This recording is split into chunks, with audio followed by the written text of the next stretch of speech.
Hello friends, welcome to Tutorials, and in this video I am going to show you that how you can install Power BI in your Windows local machine. So guys, step by step I will show you that how you can download Power BI and how you can successfully install in your Windows machine. This is the first video and other videos will also follow up after this video, so please watch this video carefully. So let's start and I will show you that how it can be done. Let's go to Chrome and then we will write here download Power BI. After this you will see this one and then you will be prompted to this. Apart from that, if you click on this one, then you have this option also.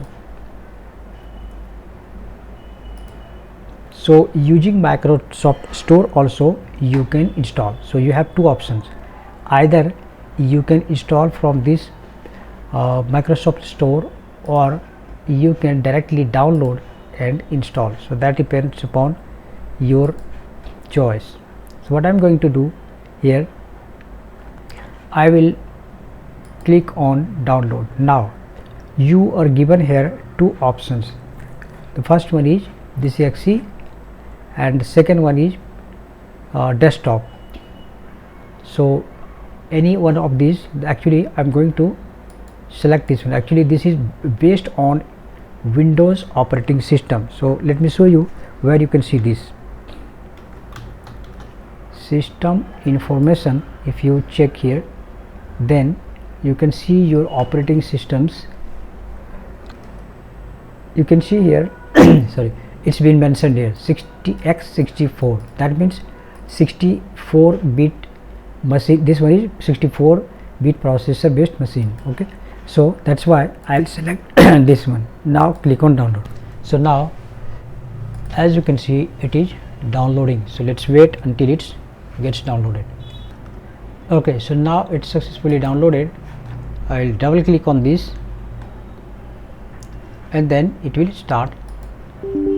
Yes,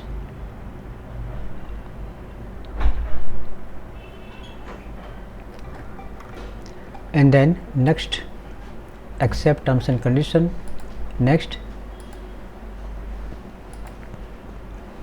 So now the installation has been started.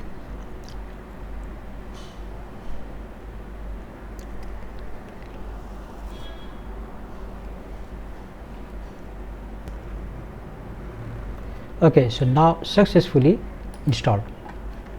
Let's click on this and then now it's starting. So guys, as you can see, successfully we have installed Power BI, and this is the first interface of Power BI. And in the next chapter I will show you that how we can import different type of data. The easiest one is of course the Excel workbook. So I will show you that how we can